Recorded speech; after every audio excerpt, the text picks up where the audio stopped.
कहानी कौशल। लेखक का नाम प्रेमचंद जी। पंडित बलराम शास्त्री की धर्मपत्नी माया को बहुत दिनों से एक हार की लालसा थी और वो सैकड़ों ही बार पंडित जी से उसके लिए आग्रह कर चुकी थी, किंतु पंडित जी हीला हवाला करते रहते थे। ये तो साफ साफ ना कहते थे कि मेरे पास रुपए नहीं हैं। इनसे उनके पराक्रम में बट्टा लगता था। तर्कनाओं की शरण लिया करते थे। गहनों से कुछ लाभ नहीं, एक तो धातु अच्छी नहीं मिलती, उस पर सोनार रुपए के 8-8 आने कर देता है। और सबसे बड़ी बात यह है कि घर में गहने रखना चोरों को न्योता देना है। घड़ी भर श्रृंगार के लिए इतनी विपत्ति सिर पर लेना मूर्खों का काम है। बेचारी माया तर्कशास्त्र ना पड़ी थी, इन युक्तियों के समान निरुत्तर हो जाती थी। पड़ोसियों को देख देख कर उसका जी ललचा करता था, पर दुख किससे कहें। यदि पंडित जी ज़्यादा मेहनत करने के योग्य होते तो ये मुश्किल आसान हो जाती, पर वो आलसी जीव थे। अधिकांश समय भोजन और विश्राम में व्यतीत किया करते थे। पत्नी जी कटौतियाँ सुननी मंजूर थी, लेकिन निद्रा की मात्रा में कमी ना कर सकते थे।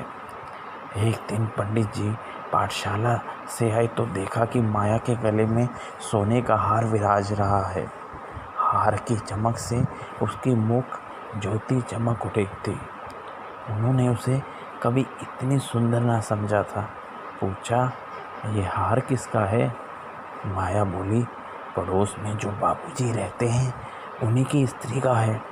आज उनसे मिलने गई थी, ये हार देखा, बहुत पसंद आया, तुम्हें दिखाने के लिए पहन कर चली आई। बस ऐसा ही एक हार मुझे बनवा दो। पंडित जी दूसरे की चीज़ नाहक मांग लाई, कहीं चोरी हो जाए तो हार तो बनवाना ही पड़े, ऊपर से बदनामी भी हो। माया, मैं तो ऐसा ही हार लूँगी, 20 तो लेगा। पंडित फिर वही जिद। माया, जब सही पहनती है तो मैं ही क्यों ना पहनूं? पंडित, सब कुएं में गिर पड़े तो तुम भी कुएं में गिर पड़ोगी।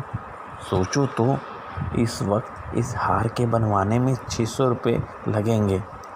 अगर 1 रुपये प्रति सैकड़ा ब्याज रख लिया जाए तो वर्ष में 600 रुपये के लगभग 1000 रुपये हो जाएंगे। लेकिन 5 वर्ष में तुम्हारा हार मुश्किल से 300 रुपये का रह जाएगा। इतना बड़ा नुकसान उठाकर हार पहनने से क्या सुख। से हार वापस कर दो, भोजन करो और आराम से पड़ी रहो। ये कहते हुए पंडित जी बाहर चलने गए। रात को एकाएक माया ने शोर मचाकर कहा, चोर चोर, हाय घर में चोर, मुझे घसीटे लिए जाते हैं। पंडित जी हकबका कर उठे और बोले, कहाँ दौड़ो दौड़ो। माया, मेरी कोठरी में गया है, मैंने उसकी चारपाई देखी है। पंडित, लालटेन लाओ, जरा मेरी लकड़ी उठा लाना। माया, मुझसे तो डर के उठा नहीं जाता। कई आदमी बाहर से बोले, कहाँ है पंडित जी, कोई सेंध पड़ी है क्या? माया, नहीं, खपरेल पर से उतरे हैं, मेरी नींद खुली तो कोई मेरे ऊपर झुका हुआ था। हाय रे, ये तो हार ही ले गया, पहने पहने सो गई थी, वो इन्हें गले से निकाल लिया। हाय भगवान। पंडित, तुमने उतार क्यों ना दिया था? माया, मैं क्या जानती थी कि आज ही ये मुसीबत सिर पड़ने वाली है। हाय भगवान। पंडित, अब हाय हाय करने से क्या होगा, अपने कर्मों को रो। इसलिए कहा करता था कि सब घड़ी बराबर नहीं जाती, ना जाने कब क्या हो जाए। अब आई समझ में मेरी बात। देखो, और कुछ तो ना ले गया। पड़ोसी लालटेन लिए आ पहुँचे। घर में कोना कोना देखा, खरिया देखी, छत पर चढ़कर देखा, अगवाड़े पिछवाड़े देखा, शौच गृह में जाकर कहीं चोर का पता न था। एक पड़ोसी, किसकी जानकारी आदमी का काम है। दूसरा पड़ोसी, बिना घर के भेदिए के कभी चोरी नहीं होती, और कुछ तो नहीं ले गया। माया, तो कुछ नहीं गया, बर्तन सब पड़े हुए हैं, संदूक भी बंद पड़े हैं। निगोड़े को ले ही जाना था तो मेरी चीज़ ले जाता, पराई चीज़ ठहरी। भगवान उन्हें कौन मुँह दिखाऊंगी। पंडित, अब कहने का मज़ा मिल गया ना। माया, हाय भगवान, ये अपजस बदा था। पंडित, कितना समझा के हार गया। तुम ना मानी।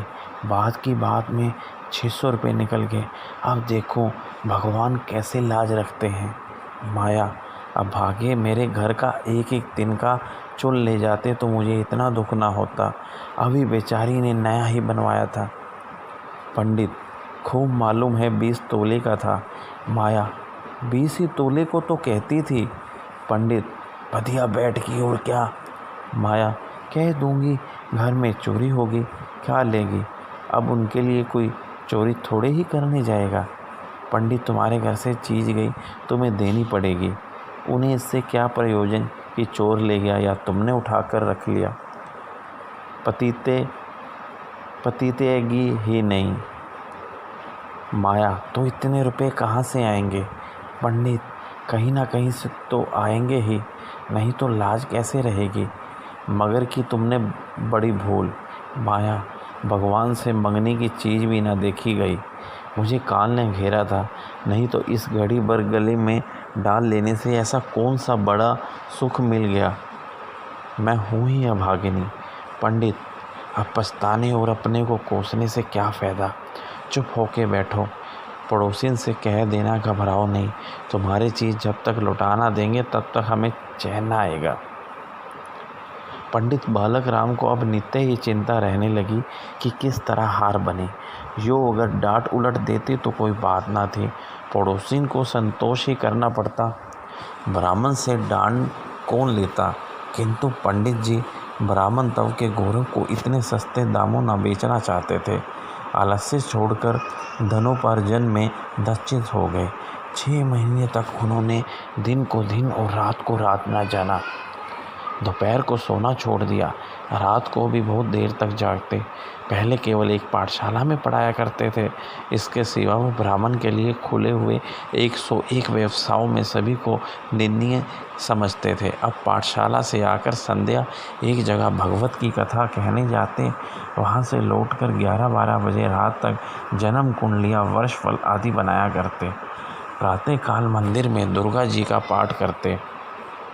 माया पंडित जी का अध्यवसाय देखकर कभी कभी पछताती कि कहीं से मैंने ये विपत्ति सिर पर ली, कहीं बीमार पड़ जाए तो लेने के देने पड़े। उनका शरीर क्षीण होते देखकर उसे अब ये चिंता व्यतीत करने लगी। यहाँ तक कि 5 महीने गुजर गए।